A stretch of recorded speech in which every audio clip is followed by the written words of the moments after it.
আর সত্যরাজ খান মহাপ্রভুকে আমার কাছে বিদায় দিলেন। তা জিজ্ঞাসা করছেন মহাপ্রভুকে যে প্রভু আমরা তো বিষয়ী এবং গৃহস্থ এবং বিষয়ী আমরা আমরা কী সাধন করব, কী সাধন ভজন করব আমরা?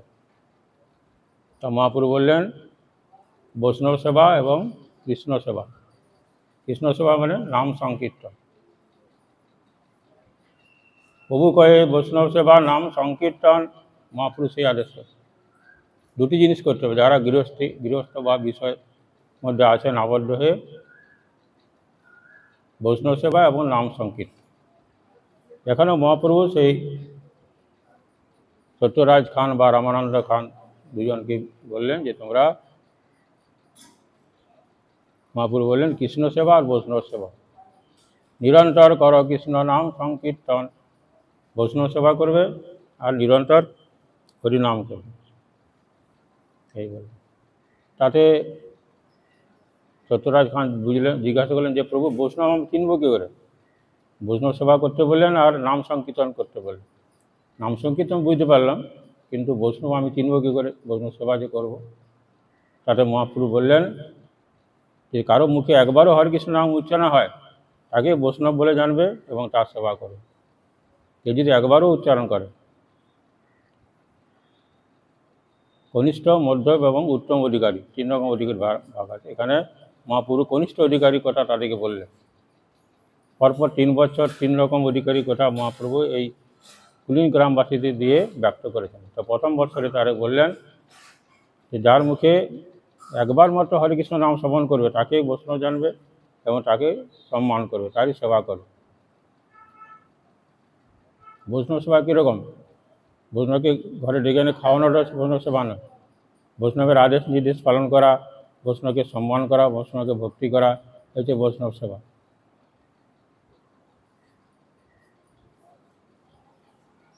তাই সত্যরাজ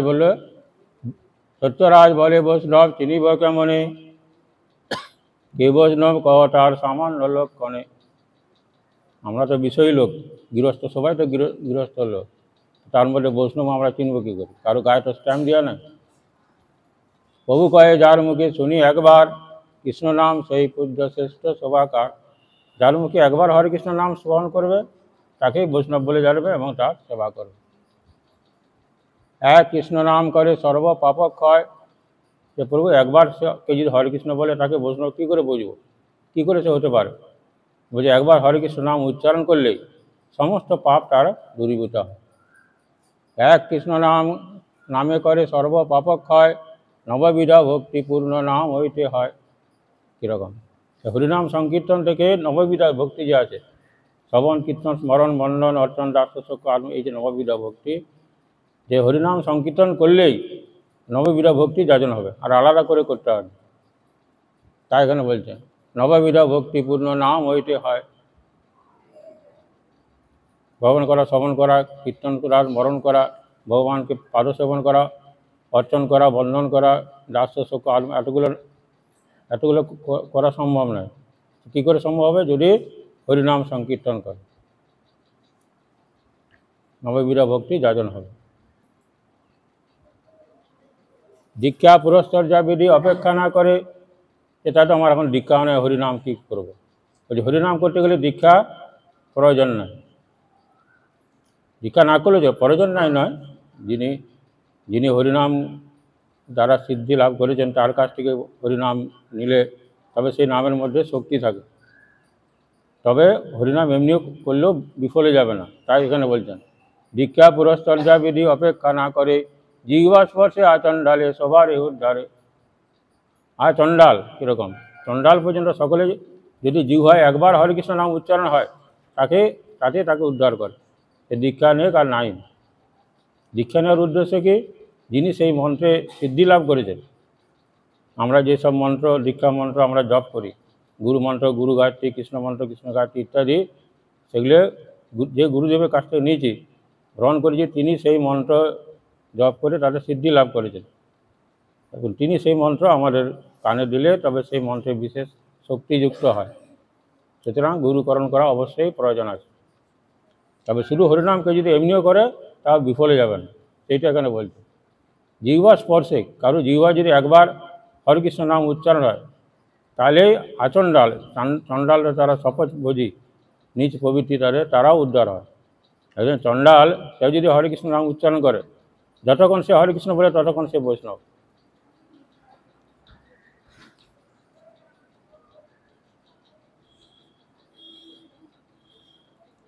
নাম অপরাধ বর্জন করিয়া একবার মাত্র কৃষ্ণ নামাশ্রয়ে সর্ব পাপ ক্ষয় হইয়া জীবের পুণ্য পাপমূলক প্রাকৃত ভোগ বাসনা সমস্ত বিনষ্ট হয়। বিষয় ভোগ বাসনা সম্পূর্ণভাবে বিনষ্ট, একবার হরে কৃষ্ণ বলল। তাহলে আমরা তো বহুবার হরিনাম জপ করছি, হরে কৃষ্ণ মহামন্ত্র। সেখানে ওই যে নাম অপরাধ বর্জন করিয়া, সে নাম অপরাধ থাকার জন্যেই আমাদের হরিনামে ক্রিয়া হয়। তারপরে নিষ্ঠার সহিত আমরা হরিনাম জপ করি না, মালা জপ করি, মালাও ঘুরে আর গল্পও করি, এতে নামের জন্য অপরাধ হয়। সেই নামগুলিটাই সকলের শ্রেষ্ঠ এবং পূজ্য। যিনি হরিনাম করেন তিনি সকলের পূজ্য, তিনি যেই হোক, সেই নাম ভজন হইতে নববিধ ভক্তি পূর্ণতা লাভ করে। সুতরাং কীর্তনাক্ষ ভক্তি, হরিনাম সংকীর্তন যোগে যে হরিনাম, সেটি তার গুরুত্ব আরও বেশি। নিজে একা হরিনাম করা আর সকলে মিলে হরিনাম করা, তার গুরুত্ব আরও বেশি, উচ্চস্বরে হরিনাম করা।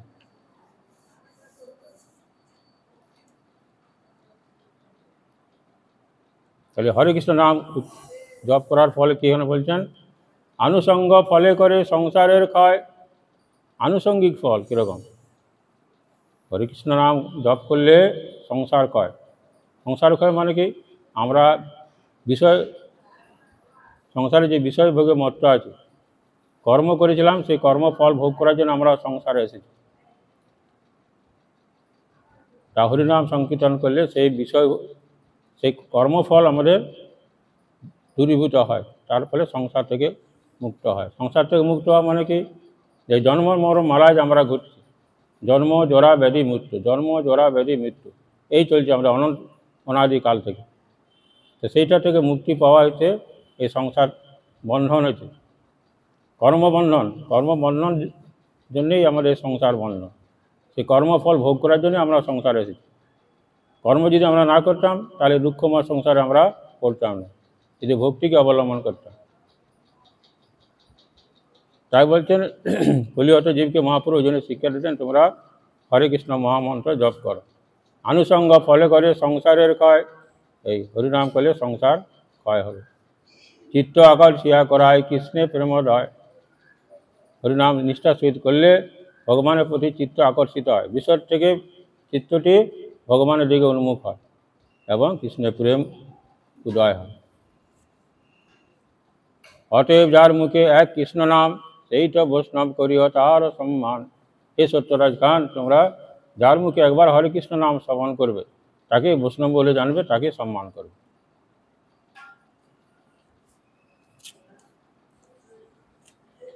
এইভাবে মহাপ্রভু গৌড়ীয় সকল বৈষ্ণবগণকে বিদায় দিচ্ছে।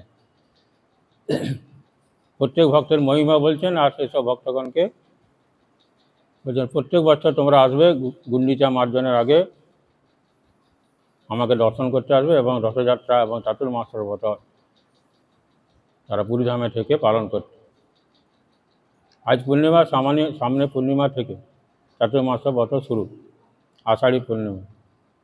আজ পূর্ণিমা, কাল থেকে কৃষ্ণপক্ষ, অমাবস্যা পরে যে দ্বিতীয়া, আবার শুক্লপক্ষ পড়বে, সেই দ্বিতীয়টা হবে রথ, আর তারপরে যে পূর্ণিমা সেদিন থেকে চাতুর্মাস্য ব্রত শুরু।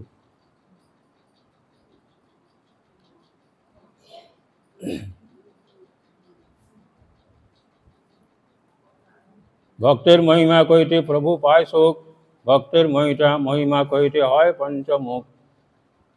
ভক্তগণে কয়ে শুনো মুকুন্দের প্রেম।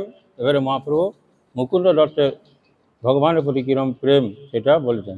নির্মল নিগুড় প্রেম যেন শুদ্ধ হেম। শুদ্ধ হেম, শুদ্ধ সোনা, খাদবিহীন সোনা যেরকম, সেরকম এই মুকুন্দ দত্তের প্রেম। বাহ্যে রাজবৈদ্য ইহ করে রাজসেবা, রাজা রাজবৈদ্যের কাজ করেও, লোক ব্যবহার, লৌকিক ইয়াতে তিনি বৈদ্যর কাজ করেন, চিকিৎসা করেন। অন্তরে প্রেম আর জানিবে কেবা, বাইরের লোকে দেখেছি এটা একজন চিকিৎসক, কিন্তু অন্তরে যে কৃষ্ণের প্রতি কিরম প্রেম। একদিন ম্লেচ্ছ রাজা উচ্চ টুঙ্গিতে চিকিৎসার বাদ কয়ে ইয়ার অগ্রেতে, একদিনকার ঘটনা বলছেন। বাদশাহ মুকুন্দকে জিজ্ঞাসা করছে, চিকিৎসক যা তার রোগের কথা বলছেন, চিকিৎসার কথা। হেনকালে এক ময়ূর পুচ্ছেরও আড়ানি, রাজ শিরোপরি ধরে এক সেবক আনি। তখন একজন ময়ূর পুচ্ছযুক্ত একটা মুকুট এনে রাজার মাথায় ধরেছে। তো সেই ময়ূর পুচ্ছটা দেখেই ওই মুকুন্দ দত্তের সে কৃষ্ণ স্মৃতি হয়েছে। রাজ শিরোপরি ধরে এক সেবক আনি, শিখি পিচ্ছ দেখি মুকুন্দ প্রেমাবিষ্ট হইলা, অতি উচ্চ টুঙ্গি হইতে ভূমিতে পড়িলা।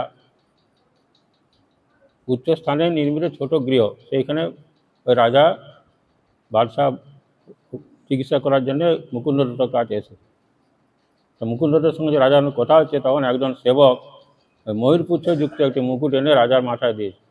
তো সেই ময়ূরপুচ্ছ দেখেই মুকুন্দ দত্তের কীরকম কৃষ্ণ প্রেম আবিষ্ট হয়েছে। তা কৃষ্ণ প্রেমে আবিষ্ট হয়ে সে উঁচু জায়গা থেকে নিচে পড়ে গেছে। অতি উচ্চ টুঙ্গি হইতে ভূমিতে পড়িলা, রাজার গান রাজবৈদ্যের হইল মরণ। রাজা হয়তো তাই তো উঁচু থেকে পড়ে গেল, বৈদ্য আমাদের, তা মরে গেল কি? আপনে নামিয়া তবে করাইল চেতন।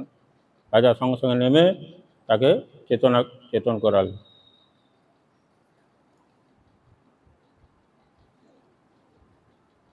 রাজা বলে, ব্যথা তুমি পাইলে কোন ঠাই?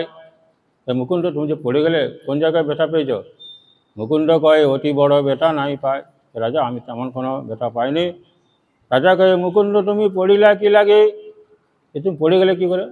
আমি তোমাকে দেখার গেছি আমার রোগের জন্য, তো তুমি কী কারণে পড়ে গেলে হঠাৎ? মুকুন্দ কয়ে, রাজা মোর ব্যাধি আছে মৃগী। রাজা বাদশাহ কি বুঝবে প্রেম ভক্তির কথা? তা বলে, রাজা আমার মৃগী রোগ আছে, তার জন্য আমি পড়ে গেছি। মহাবিদগ্ধ রাজা সেই সব জানে, মুকুন্দের হইল তার মহাসিদ্ধ জ্ঞানে। কিন্তু আত্মগোপন করলেও রাজা তাকে মহাপুরুষ বলে মনে করল। যে আমার মাথায় যে ময়ূর পুচ্ছযুক্ত ছাতার মতো এনে মাথা দিতেই মুকুন্দ পড়ে গেল। রঘুনন্দন সেবা করে কৃষ্ণের মন্দিরে, দ্বারে পুষ্করিণী তার ঘাটের উপরে। তাহলে এটা মুকুন্দ দত্তের কীরকম কৃষ্ণ প্রেম, শুধু ময়ূর পুচ্ছ দেখে তার এরকম হয়েছে, কৃষ্ণ প্রেমে আবিষ্ট হয়েছে। মহাপ্রভু এসব ঘটনা বলছেন। এবারে রঘুনন্দন কৃষ্ণ সেবা কীরকম? রঘুনন্দন সেবা করে কৃষ্ণের মন্দিরে, পূজারী রঘুনন্দন, দ্বারে পুষ্করিণী তার ঘাটের উপরে। কদম্বের এক বৃক্ষে ফুটে 12 মাসে, নিত্যই দুই ফুল হয় কৃষ্ণ অবতংসে। অবতংস মানে কানের ভূষণ, প্রত্যেকদিন 2টি করে ফুল ফুটে, কৃষ্ণের কানে সেগুলি দেওয়া হয় এই সেবা করতে। মুকুন্দরে কহে পুনঃ মধুর বচন, তোমার কার্য ধর্ম ধন উপার্জন। নন্দনের কার্য কৃষ্ণের সেবন, কৃষ্ণ সেবা বিনা ইয়ার অন্য নাই মন। সেই মুকুন্দ দত্ত তুমি ধর্মকর্ম করবে আর ধন উপার্জন করবে, আর তোমার এই রঘুনন্দন কৃষ্ণ পূজা করবে। কৃষ্ণ সেবা ছাড়া অন্য কোনো দিকে মন নাই তো। কৃষ্ণ সেবা বিনা ইয়ার অন্য নাই মন। নরহরি রহু আমার ভক্তগণ শনে, এই 3 কার্য সদা কর 3 জনে। মুকুন্দ দত্ত, রঘুনন্দন আর নরহরি 3 জনকে 3টি কাজের ভার দিলেন মহাপ্রভু। 2 ভাই ওরা, মুকুন্দ আর নরহরি। মুকুন্দকে বললো তুমি ধর্ম এবং ধন উপার্জন করবে, রঘুনন্দন তুমি ভগবানের মূর্তি সেবা করবে, আর নরহরি তুই ভক্তগণের সঙ্গে অবস্থান করে সেবাভেদ নির্বহন করবে। 3 জনকে 3টি কাজ, এই 3 কার্য সদা করো 3 জনে। সার্বভৌম বিদ্যা বাচস্পতি 2 ভাই, 2 জনে কৃপা করি কহে ন গোসাই। এবারে সার্বভৌম ভট্টাচার্য আর বিদ্যা বাচস্পতি উভয়ের কৃষ্ণ সেবার নির্দেশ করছেন মহাপ্রভু। দারু জল রূপে কৃষ্ণ প্রকট সম্প্রতি, দর্শন স্থানে করে জীবের মুখতি। দারু এবং জল রূপে, দারু ব্রহ্ম হচ্ছে জগন্নাথ দেব, আর জল ব্রহ্ম হচ্ছে গঙ্গা। দারু ব্রহ্ম জগন্নাথকে দর্শন করলে জীবের মুক্তি হয়, আর গঙ্গা স্নান করলে জীবের মুক্তি হয়। তারপরে যে দর্শন স্নানে করে জীবের মুক্তি। দারু ব্রহ্ম রূপে সাক্ষাৎ শ্রী পুরুষোত্তম, ভাগীরথী হন সাক্ষাৎ জল ব্রহ্ম সম। বুঝতে পারা গেল তো? দারু ব্রহ্ম আর জল ব্রহ্ম। দারু ব্রহ্ম জগন্নাথ, দারু ব্রহ্ম কেন বলা হয়? দারুর মধ্যে ব্রহ্ম, জগন্নাথ যে বিগ্রহ তার মধ্যে শালগ্রাম শিলা রাখা আছে, সেটি আসল জগন্নাথ। বিগ্রহটা তো 12 বছর পর পর পাল্টানো হয়, যখন পাল্টানো হয় তখন ওই নতুন যে কলেবর হয় তার মধ্যে এই পুরনো বিগ্রহ থেকে সেই যেটা আসল জগন্নাথ তাকে নিয়ে ওখানে প্রবেশ করানো হয়।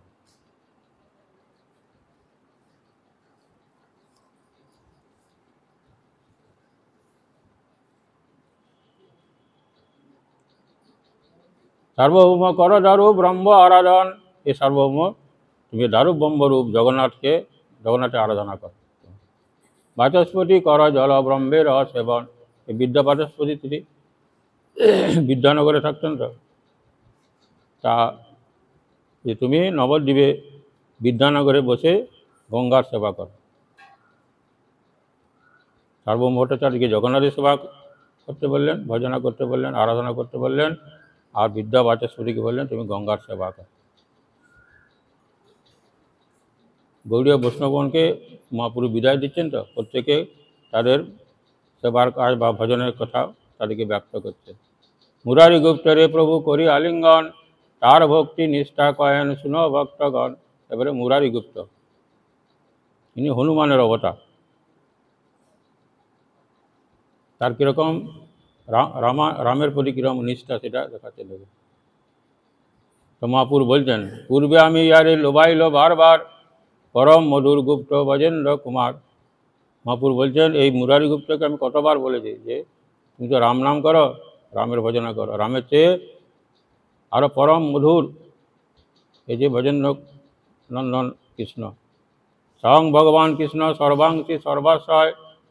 কৃষ্ণ হচ্ছেন স্বয়ং ভগবান, তিনি সর্বাংশী, সকল অবতারের অবতার তিনি, অন্যান্য সমস্ত তার অংশ, তাই বলছেন। আর সর্বাশ্রয়, সমস্ত জীবে তিনি আশ্রয় স্বরূপ। বিশুদ্ধ নির্মল প্রেম সর্বরসময়, সকল সদ্গুণ বৃন্দ রত্ন রত্নাকর, বিদগ্ধ চতুর্ধীর রসিক শেখর। ভগবান কৃষ্ণচন্দ্র কীরকম সেগুলো বলছেন। এর আগে আমরা রায় রামানন্দ সংবাদে কৃষ্ণের স্বরূপ এবং রাধা স্বরূপ সম্পর্কে আমরা এগুলো শ্রবণ করেছি। কৃষ্ণ কীরকম গুণ এখানে বলছি।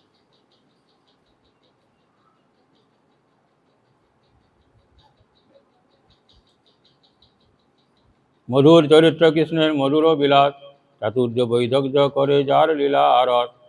এইভাবে আমি মুকুন্দ মুরারি গুপ্তকে অনেক বুঝালাম। সেই কৃষ্ণ ভজ তুমি হও কৃষ্ণাশ্রয়। তুমি রামের ভজনা করছো, তো রাম ভজনা বাদ দিয়ে তুমি কৃষ্ণ ভজনা করো। সেই কৃষ্ণ ভজ তুমি হও কৃষ্ণাশ্রয়, কৃষ্ণ বিনা অন্য উপাসনা মনে নাই লয়। এই মতো বারবার শুনিয়া বচন, আমার গৌরবে কিছু ফিরি গেল মন। আমি মুরারি গুপ্তকে বারবার বলতে তার মন ফিরল কিছুটা। আমারে কয়েন আমি তোমার কিঙ্কর, তোমার আজ্ঞাকারী আমি নই স্বতন্ত্র।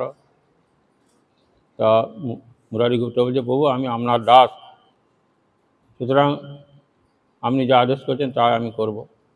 এত বলি ঘরে গেল চিন্তি রাত্রিকালে, রঘুনাথ ত্যাগ চিন্তায় হইল বিকেলে। তাহলে এবারে রাম নাম করতো, তো রামের ভজনা করতো, রাম ছেড়ে এবারে কৃষ্ণ নাম করতে হবে, কৃষ্ণ ভজনা করতে হবে। তা ঘরে যে খুব চিন্তা করছে, প্রভু আমাকে রাম নাম বাদ দিয়ে কৃষ্ণ নাম করতে বলছেন, কিন্তু আমি এতদিন থেকে শিশুকাল থেকে আমি সেই অভ্যাস করে আমার ভজনা করে আসছি রামচন্দ্রের, কী করে ত্যাগ করব চিন্তা করছে। কেমনে ছাড়িব রঘুনাথের চরণ। কীরকম রামচন্দ্রের প্রতি কীরকম টান, এটা হনুমানের অবতার, তো চিন্তা করছি কেমনে ছাড়িব রঘুনাথের চরণ, আজি রাত্রে প্রভু মোর করা ও মরণ। তার চেয়ে আমার মরণ ভালো। প্রভু আদেশ করছি কৃষ্ণ নাম করতে, আর আমি তো রাম ভক্ত, তার চেয়ে আমার যদি মরণ হয় তাই ভালো। এই মতো সর্বরাত্রি করে নকন্দন, মনে স্বাস্থ্য নাই রাত্রি করে জাগরণ। সারাত কন্দন করছে, কী করবো আমি এখন। মহাপুরু এক আদেশ করছেন আর আমার মন সেই রামচন্দ্রের কথায় আমার মন থেকে আমি রামচন্দ্রকে সরাতে পারছি না। মহাপুরী ঘটনাটা বলছেন আর সব ভক্তগণ। প্রাতঃকালে আছি মোর ধরিল চরণ, ভোরবেলায় মুরারিগুপ্ত এসে আমার চরণ ধরল। কান্দিতে কান্দিতে কিছু করে নিবেদন, রঘুনাথের পায় মুই বেঁচি আছো মাথা, কাটিতে না পারি মাথা, মনে পায় ব্যথা। প্রভু আমাকে আদেশ করলেন কৃষ্ণ নাম করার জন্য, রামের ভজনা বাদ দিয়ে কৃষ্ণ ভজনা করতে।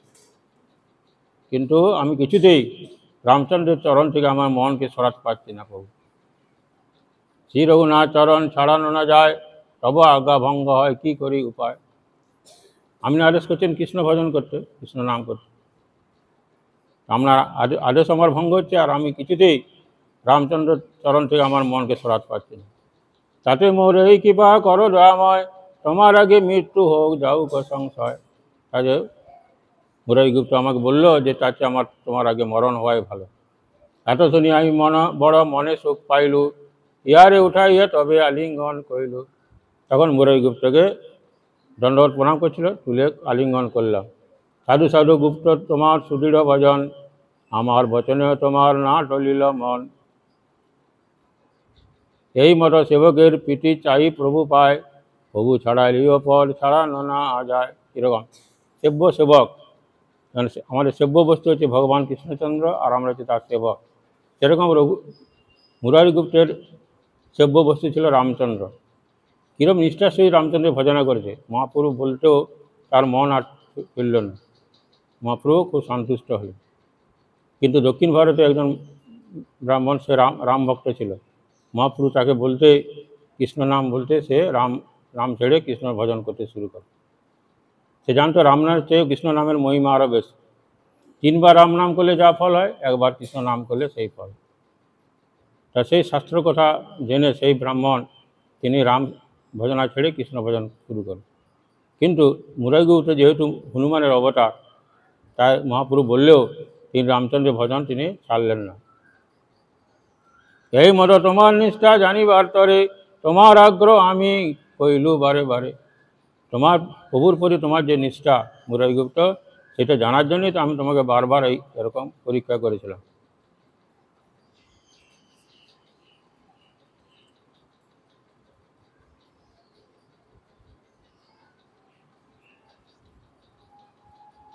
শ্রীনাথে জানকীনাথে অবেদ পরমাত্মনি, মুরারিগুপ্ত বলছেন। শ্রীনাথ মানে, শ্রী মানে লক্ষ্মী, লক্ষ্মীনাথ মানে ভগবান কৃষ্ণচন্দ্র, আর জানকীনাথ মানে রামচন্দ্র। তত্ত্ব তো একই, দুজনের তত্ত্ব একই। তথাপি মম সর্বস্ব রাম কমল লোচনা, মুরারিগুপ্ত বলছে। যদিও কৃষ্ণ এবং রাম তত্ত্ব তো একই, তথাপি সে রাজীব কমল লোচন, সে রামচন্দ্র আমার সেব্য বস্তু, আমার মন সর্বস্ব।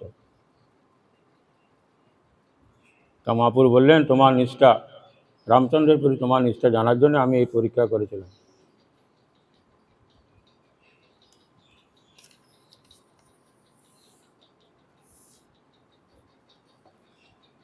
সাক্ষাৎ হনুমান তুমি শ্রীরাম কিঙ্কর। কেন কেন মহাপুর কথাতেও রামের ভজনা ছেড়ে কৃষ্ণ ভজন করলেন? যেহেতু সে হনুমানের অবতার, দাসরথের একজন শ্রেষ্ঠ ভক্ত হনুমান। কেন তুমি ছাড়িবে তার চরণ কমল? মহাপুর বলছেন তুমি সাক্ষাৎ হনুমান, তা তুমি তোমার প্রভু রামচন্দ্রের চরণ কেন ছাড়বে? সেই মুরারিগুপ্ত এই মোর প্রাণ সম, ইয়ার দৈন্য শুনি মোর ফাটো এই জীবন। এই গৌড়ীয় ভক্তগণ, এই তো সেই মুরারিগুপ্ত, তার ইষ্টদেবের প্রতি কীরকম ভক্তি। তবে বাসুদেবে প্রভু করি আলিঙ্গন, আর বাসুদেব দত্তর কথা বলছে। তার গুণ কয় হইয়া সহস্র বদন, নিজ গুণ শুনি দত্ত মনে লজ্জা পাইয়া, নিবেদন করে প্রভু চরণে দরিয়া। বাসুদেব দত্ত কীরকম, জগৎ চালিতে প্রভু তোমার অবতার, মোর নিবেদন কর অঙ্গীকার। যে প্রভু আমি কলিয়ত জীবকে উদ্ধার করার জন্য আমি অবতার হয়েছেন, আমার একটি নিবেদন আছে, আপনি অঙ্গীকার করুন। করিতে সমর্থ তুমি হও দয়াময়, তুমি মন করো তবে অনায়াসে হয়। আমার যেটি ইচ্ছা তুমি করতে পারবে, তুমি যদি মনে করো অনায়াসে সেটি হয়। তা তুমি কী চাও বলো? না, বাসুদেব দত্ত বলছেন প্রভু জীবের দুঃখ দেখি মোর হৃদয় বিদরে। প্রভু এই কলিহত জীব সংসারে তিতাব জ্বালায় দগ্ধীভূত সবসময়, তাদের দুঃখ দেখে আমার বড় হৃদয় বিদীর্ণ হয়। সর্বজীবের পাপ প্রভু দেহ মোর শিরে। এরা সব পাপ ভোগ করছে তো সংসারে, মানে যে সমস্ত পুরো জনে পাপ করেছে সেগুলো আমরা এখন ভোগ করছি। প্রারব্ধ কর্ম, দুরকম কর্ম আছে।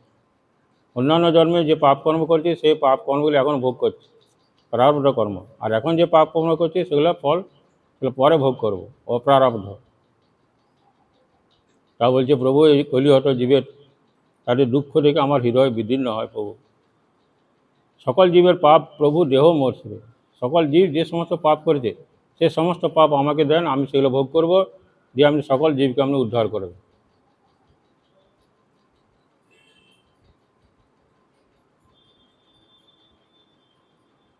প্রভু বাসুদেবকে বলছেন যে শ্রীকৃষ্ণ সর্বশক্তিমান। প্রভু আপনি তো সেই সাক্ষাৎ ভগবান, তিনি সমস্ত জীবকে জীবের বিষয় বাসনা হতে নির্মুক্ত করতে পারেন।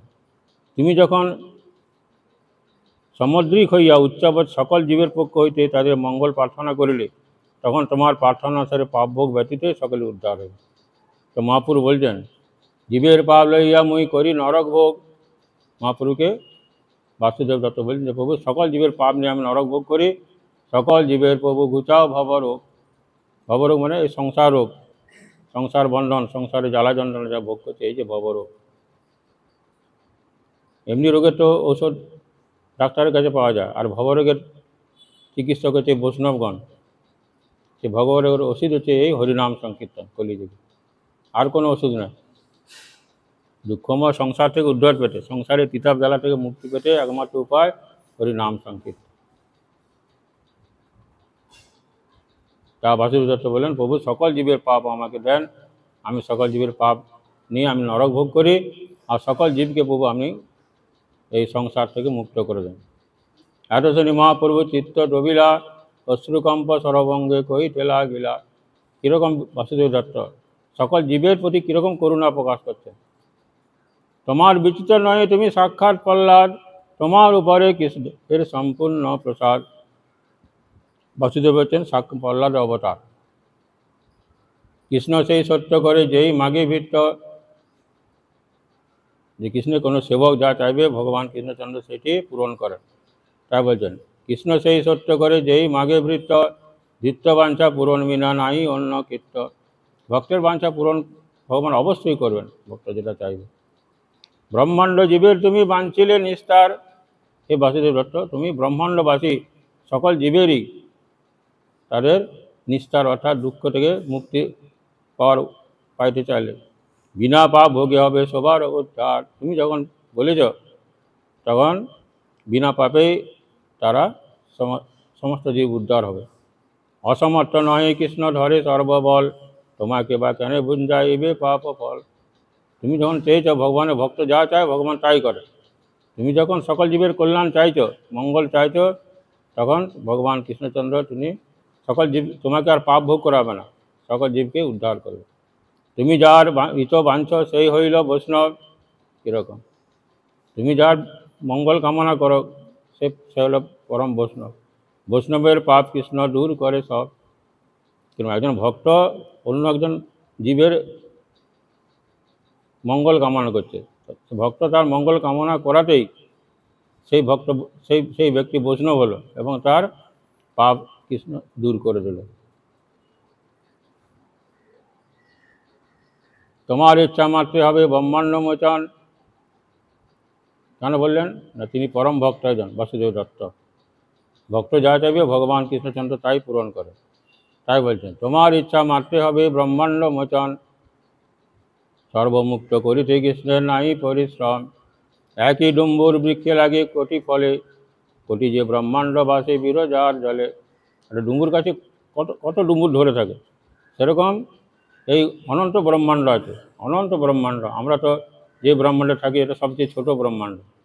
আমাদের ব্রহ্মাণ্ডের ব্রহ্মার মাথা 4টা, অনন্ত অদ্ভুত কোটি কোটি মাথাযুক্ত ব্রহ্মা আছে। এসব ব্রহ্মাণ্ডের বিস্তার অনেক বেশি। তার বলছেন কোটি কোটি ব্রহ্মাণ্ড বিরজার নদীর জলে ভাসছে। তার এক ফল পড়ি যদি নষ্ট হয়, তথাপি বৃক্ষ নাই জানি নিজ অপচয়। ডুমুর গাছে একটা ফল পড়ে গেলে যেমন গাছেরটার কোনো ক্ষতি হয় না, সেরকম এই ব্রহ্মাণ্ড যদি উদ্ধার হয়ে যায় তাহলে ভগবানের কিছু অপচয় হয় না। রয়েছে এক ব্রহ্মাণ্ড যদি মুক্ত হয়, তবু অল্প হানি কৃষ্ণের মনে নাই লয়।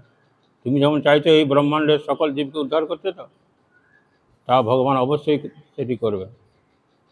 এই অনন্ত ব্রহ্মাণ্ড আছে, তার মধ্যে একটা ব্রহ্মাণ্ড যদি মুক্ত হয়ে যায় তাতে কৃষ্ণের কোনো হানি হয় না।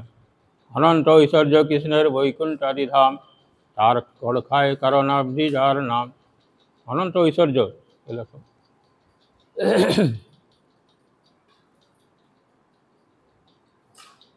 তাতে বাসে মায়া লইয়া অনন্ত ব্রহ্মাণ্ড, গড়খাইতে বাসে যেন রায় পূর্ণ ভাণ্ড। তার এক রায় নাচে নাই হানিমানি, হয়েছে এক অন্ন নাচে কৃষ্ণের নাই হানি। অর্থাৎ বলতে চাইছেন অনন্ত ব্রহ্মাণ্ডের মধ্যে একটা ব্রহ্মাণ্ড যদি মুক্ত হয়ে যায় তাতে কৃষ্ণের কোনো হানি হয় না। সব ব্রহ্মাণ্ড সহ যদি মায়ার হয় ক্ষয়, তথাপি না মানে কৃষ্ণ কিছু অপচয়। অনন্ত কোটি ব্রহ্মাণ্ড যদি ধ্বংস হয়ে যায় তাতেও কৃষ্ণের কোনো ক্ষতি হয় না।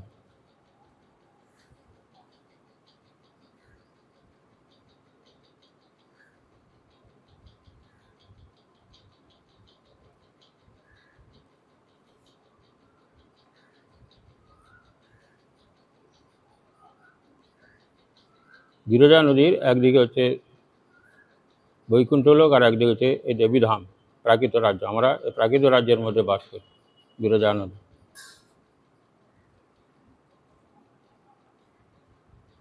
বুঝতে পারছি, এক পারে হচ্ছে বৈকুণ্ঠ ধাম আর এক পারে হচ্ছে এই ব্রহ্মাণ্ড। দেবীধাম বলে এটা, আমরা মা দুর্গা এই ধামের অধিষ্ঠাত্রী দেব। কামধেনু কোটিপতির সাগি জইতে মরে, হরিশ্বর্যপতি কৃষ্ণের মায়া কিবা করে। এই মত সর্বভক্তের কহি সব গুণ, সবারে বিদায় দিল করি আলিঙ্গন। এরকম করে মহাপুরু গৌড়ীয় বৈষ্ণবগণ যারা এসেছিলেন, 200 বৈষ্ণব এসেছিল এবারে, যেবারে কোথায় বলা হচ্ছে সব রথযাত্রা উপলক্ষে এসেছিলেন। মহাপুরু তাদের সকলকে এখন চাতুর্মাস ব্রত শেষ হবার পর সকলকে বিদায় দিচ্ছেন। সমস্ত ভক্তের গুণগান মহিমা কীর্তন করছেন আর বিদায় দিচ্ছেন। প্রভুর বিচ্ছেদে ভক্ত করে ন রোদন, ভক্তের বিচ্ছেদে প্রভুর বিষণ্ণ হইল মন। এই 4 মাস মহাপুরু ভক্তগণকে নিয়ে মেতেছিলেন, তো সকল ভক্তগণ চলে যাচ্ছেন, তাই মহাপুরুর মন ভগবানের বিষাদ, ভক্তের বিরহ। ভগবানের বিরহতে যেমন ভক্তের বিষাদ হয়, সেরকম ভক্তের বিরহ ভগবানের বিষাদ, দুঃখ হয়। গদাধর পণ্ডিত রহিলা প্রভুর পাশে, ধমেশ্বরে প্রভু যারে করাইলা বাসে। এবারে গদাধর পণ্ডিত এই পুরীধামে থাকতো, টোটা গোপীনাথের সেবক ছিল। ওখানে তাকে মহাপুরু তাকে ক্ষেত্র সন্ন্যাস দেন। ক্ষেত্র সন্ন্যাস, কখনোই ক্ষেত্র ছেড়ে যেতে পারবে না কোথাও।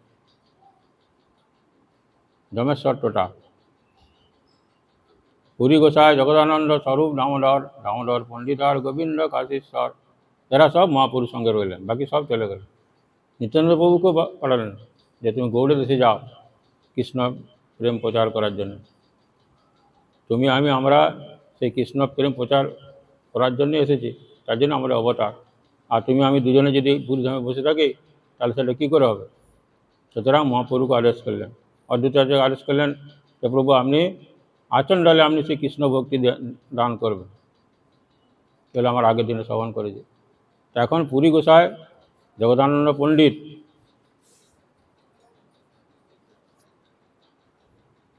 হচ্ছে সত্যভামার অবতার। জগদানন্দ পণ্ডিত মহাপুরুর সঙ্গে প্রায় কলহ হতো।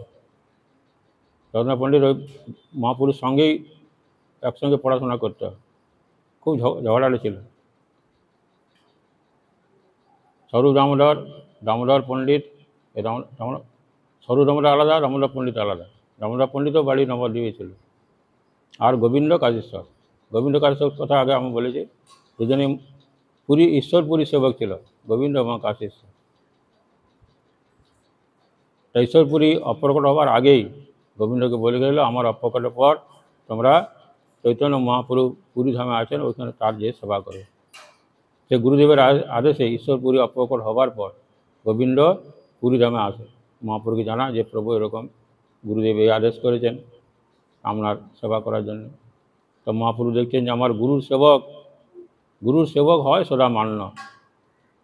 গোবিন্দ আমার গুরুর সেবা করেছে, সুতরাং তাকে আমার সেবক করবো কী করে চিন্তা করছে। সার্বভৌম ভট্টাচার্য জিজ্ঞাসা করলেন কী করা যায়। সার্বভৌম ভট্টাচার্য বললেন, যেহেতু প্রভু গুরুর আদেশ, গুরু যেহেতু আদেশ করেছে, গুরু আজ্ঞা বলবান, যেহেতু গুরুদেব আমরা আদেশ করে গেছেন গোবিন্দকে তোমার সেবা করার জন্যে, তুমি সেবক রূপে অঙ্গীকার করো। এই হলো গোবিন্দ এবং কাশী দুজনে মহাপুরুষ সেবক ছিল। এই মত সঙ্গে প্রভু বৈশে নীলাচলে জগন্নাথ দর্শন নিত্য প্রাতঃকালে। প্রত্যেকদিন সকালবেলা গঙ্গা সমুদ্রে স্নান করে জগন্নাথ দর্শন করতেন। জগন্নাথ দর্শন করার পর মহাপ্রভু হরিদাস ঠাকুরকে দর্শন দিতে যেত, এই নিয়ম ছিল। প্রভুপাদ আসি সার্বভৌম একদিন জোড়াতে করি কিছু কইলা নিবেদন। একে সব বৈষ্ণব গৌড় দেশে চলে গেল, এবে প্রভুর নিমন্ত্রণে অবসর হইল। এই 4 মাস যে ছিল গৌড়ীয় বৈষ্ণবগণ সকলে এক একদিন মহাপ্রভুকে নিমন্ত্রণ করত সেবা করার জন্যে। তা সার্বভৌম ভট্টাচার্য হচ্ছে আমি তো আর পাচ্ছি না পালি, তা এখন তো বলছেন প্রভু এখন তো গৌড়ীয় বৈষ্ণবগণ সব তো চলে গেছে, তাহলে এবারে আমার গাড়িতে সেবা করুন। এবে মোর ঘরে ভিক্ষা কর মাস ভরি, 1 মাস ভরি আমার ঘরে সেবা করো। প্রভু কয়ে ধর্ম নয় কহিতে না পারি, বলছে না সন্ন্যাসী এটা ধর্ম না, 1 মাস কারো বাড়িতে সেবা করা যায় না। সার্বভৌম কয়ে ভিক্ষা করো 20 দিন, যে ঠিক 1 মাস না 20 দিন সেবা করো। প্রভু কয়ে নয় জ্যোতি ধর্ম চিহ্ন, সন্ন্যাসীর এও ধর্ম না। সার্বভৌম কয়ে পুনঃ দিন 15, প্রভু কয়ে তোমার ভিক্ষা 1 দিবস। তারপর আবার সার্বভৌম ভট্টাচার্য বলছেন তাহলে 15 দিন হোক প্রভু, বলছে না তোমার ঘরে 1 দিন মাত্র সেবা করো। তবে সার্বভৌম প্রভুর চরণে ধরিয়া 10 দিন ভিক্ষা কর কহে মিনতি করিয়া, যে না প্রভু অন্তত 10 দিন আমার ঘরে সেবা করতে হবে। প্রভু ক্রমে ক্রমে 5 দিন গোটাইল, অনেক কথাবার্তা বলার পর বলে ঠিক আছে তোমার ঘরে 5 দিন সেবা নেব। 5 দিন তার ভিক্ষা নিমন্ত্রণ নিল, তবে সার্বভৌম করে আর নিবেদন, তোমার সঙ্গে সন্ন্যাসী আছে 10 জন। পুরী গোসাইয়ের ভিক্ষা 5 দিন মোর ঘরে, পূর্বে আমি কই আছো তোমার অগোচরে।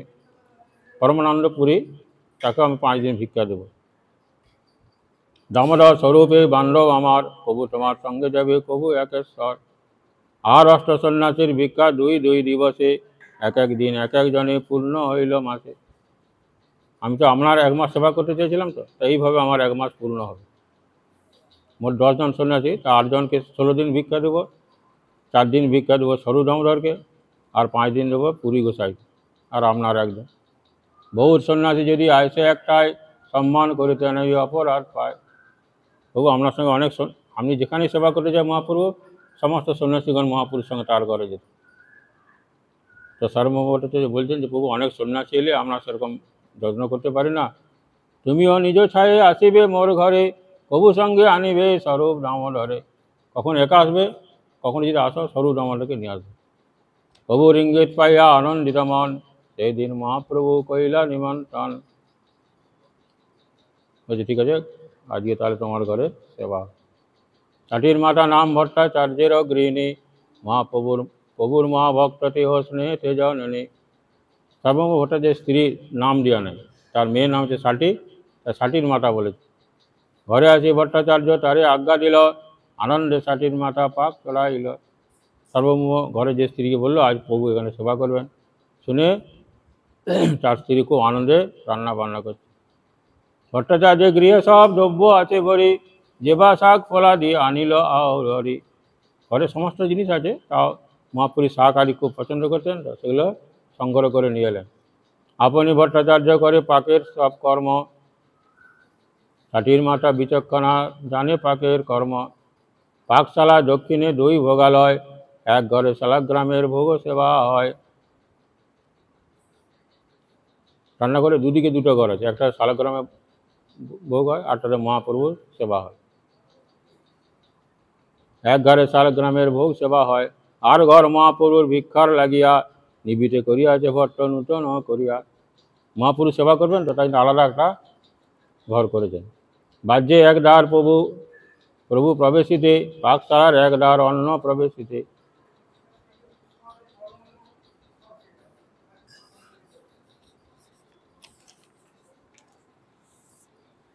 বত্রিশ আটিয়া কলার আঙ্গাটিয়া পাতে 3 মান তন্ডুলের উবারিল ঘাটে। 32 আটিয়া কলার পাতায় 3 মান চালের অন্ন সাজিয়েছে। বহু সাজাচ্ছে কীরকম? পিত সুগন্ধি ঘৃতে অন্ন সিক্ত কইল। পিত সুগন্ধি ঘৃত, ঘিটাকে খুব কড়া পাক করলে তবে ঘিয়ের রঙটা আসে, নাহলে সাদা রঙটা। তা সেরকম অন্ন দিল, চারিদিকে পাতে ঘৃত বাহিয়া চলিল। এত দিয়েছে যে ঘি গড়িয়ে চলে যাচ্ছে চারদিকে। কেয়াপত্র কলা খোলা খোলা ডঙ্গা সারি সারি চারিদিক ধরিয়াছে নানা ব্যঞ্জন ভরিয়া। বিভিন্ন যে তরি তরকারি রান্না করেছে কেয়া পাতা আর কলার খোলা ডঙ্গা করে দিয়েছে। 10 প্রকার শাক নিম্ব তিক্ত শুক্ত ঝোল, মরিচের ঝাল ছানা বড়া বড়া গোল। 10 রকম শাক রান্না করেছে। কীরকম? মহাপুরুষ শাক খুব পছন্দ হবে।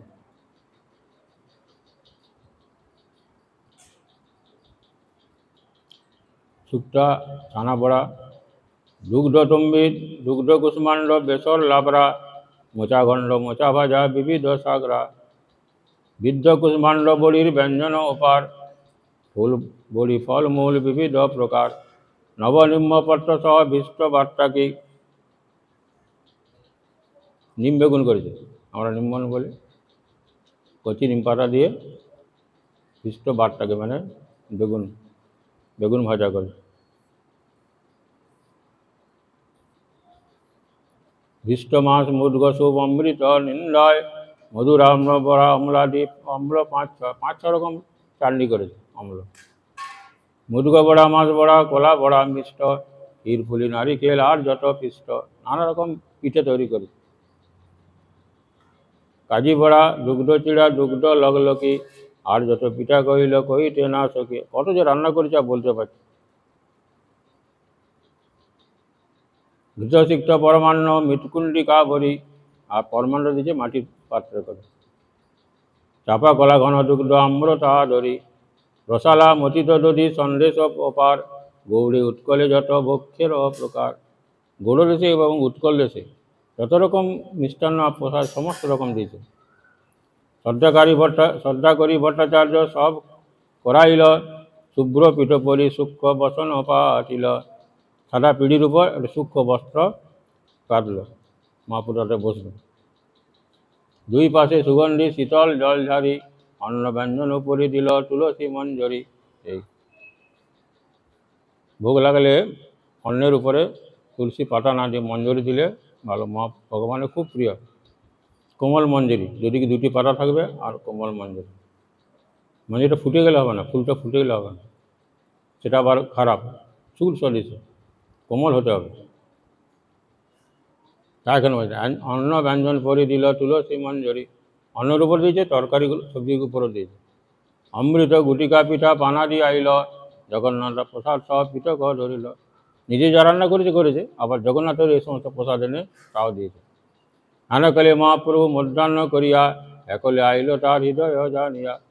মহাপ্রভু জানছে যে আমার একলা গেলে বাবা ভট্টাচার্য আমাকে সেবা করি সুখ পায়, তাই জন্য একাই এসেছেন, কোনো সন্ন্যাসী বা কাউকে আনেন। ভট্টাচার্য কহিলে তবে পাদ প্রক্ষালন। মহাপ্রভু চরণ ধুয়ে দিলেন ভট্টাচার্য। ঘরের ভিতরে গেলা করিতে ভোজন, অন্নাদি দেখিয়া প্রভু বিস্মিত হইয়া। সেই যে ঘরটা করেছিল মহাপুরুষ সবার জন্য, সেই ঘরে নিজে মহাপ্রভুকে বসালেন। সাদা পিড়ির উপর সূক্ষ্ম বস্ত্র পেতে দিচ্ছে, তারপর মহাপ্রভু বসলেন। তো অন্ন দেখে মহাপ্রভু আশ্চর্য হয়েছে।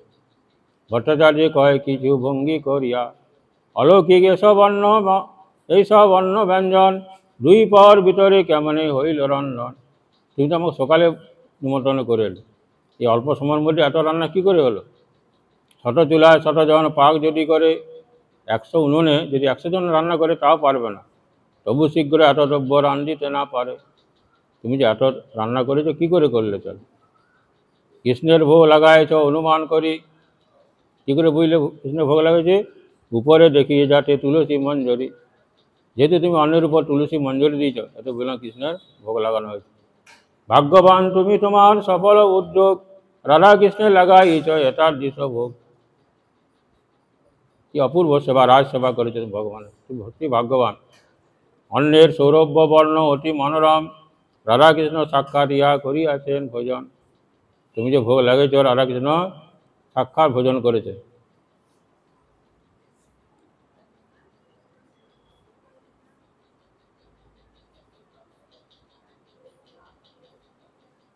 তাহলে জগন্নাথ প্রসাদ এনেছে আর নিজে রান্না করেছে। তার জগন্নাথ প্রসাদ যে এনেছে সেটাই ধর্ম ভট্টাচার্য যে রান্না করেছিলেন তার সঙ্গে শেখালে হবে না, মানে সেখানে আলাদা করে রেখেছে। তিনি যেগুলো রান্না করেছেন সেগুলো মহাপ্রভু ভগবানের প্রসাদ গ্রহণ করবেন, আর জগন্নাথের প্রসাদ আলাদা। এখানে বলছেন জগন্নাথের প্রসাদের সহিত নিজ গৃহে পাচিত অপ্রসাদী বা অনর্পিত নৈবেদ্য মিশ্রিত করিয়া একাকার করলেন না, উভয়ের পরস্পর মিশ্র না হয় এইভাবে পৃথক পৃথক স্থানে রাখলেন। নিজে যেটা রান্না সেটা দিয়েছে, আবার জগন্নাথের প্রসাদ যেগুলো আলাদা আলাদাভাবে দিয়েছে না ঠেকিয়ে। তোমার বহুত ভাগ্য কত প্রশংসিব, আমি ভাগ্যবান ইয়া অবশেষ পাইব। আমিও খুব ভাগ্যবান মা বলছেন, অবশেষ অর্থাৎ ভগবানের প্রসাদ অবশেষ আমি পাব।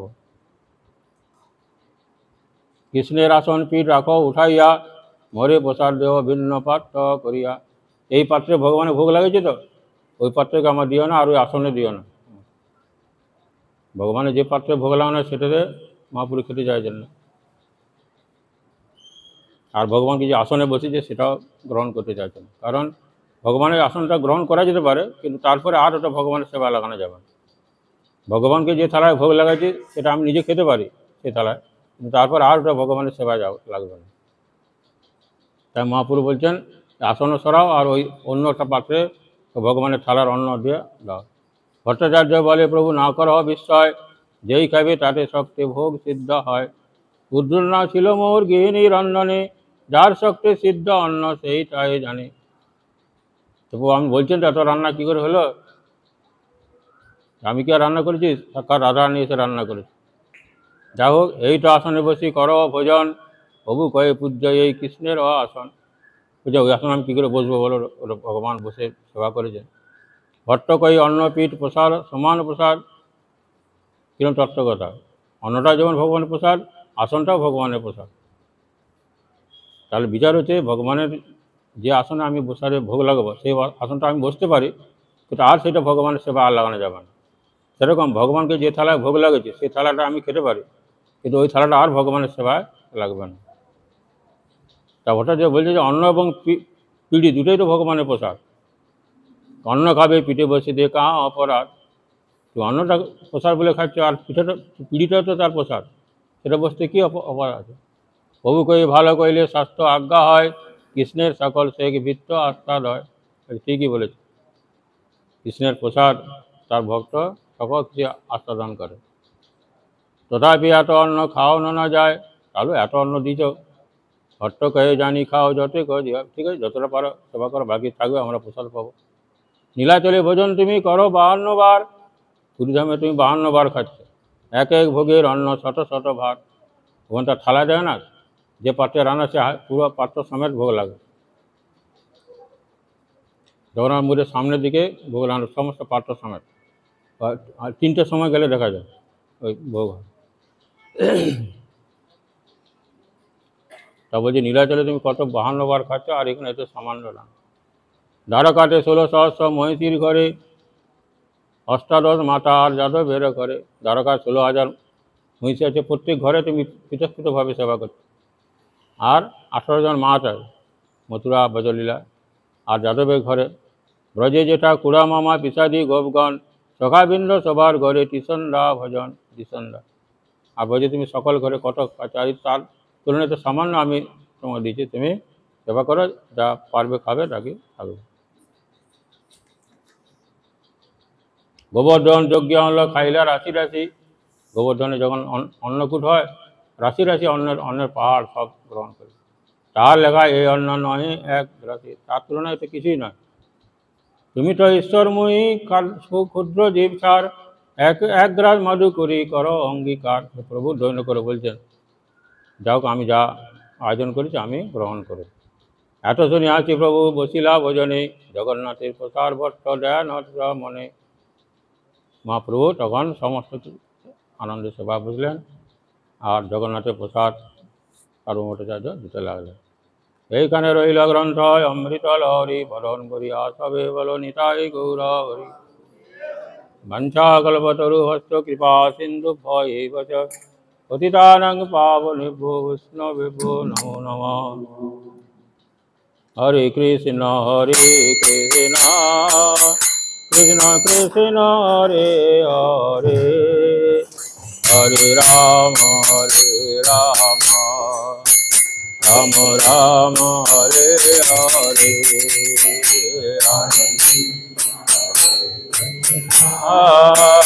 কৃষ্ণ কৃষ্ণ হরে হরে, হরে রাম রাম রাম হরে কৃষ্ণ হরে কৃষ্ণ কৃষ্ণ কৃষ্ণ হরে হরে, হরে রাম রাম রাম হরে হরে, হরে কৃষ্ণ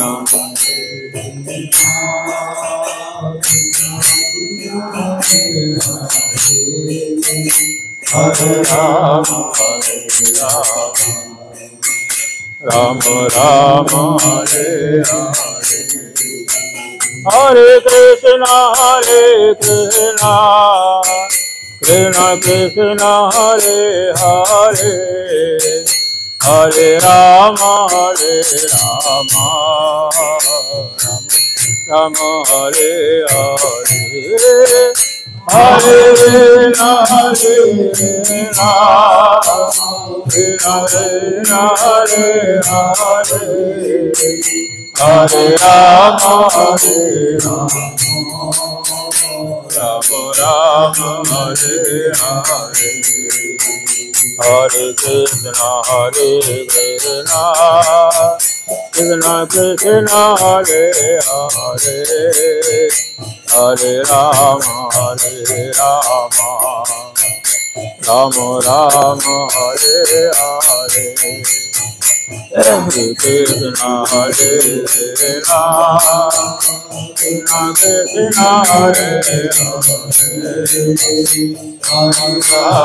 হরে, রাম রাম রাম হরে হরে, হরে কৃষ্ণ কৃষ্ণ কৃষ্ণ হরে হরে, হরে রাম রাম রাম হরে হরে, হরে কৃষ্ণ কৃষ্ণ কৃষ্ণ হরে হরে, হরে রাম রাম হরে হরে। জয় গৌর হরি বল হরি বল, হরি বল হরি বল,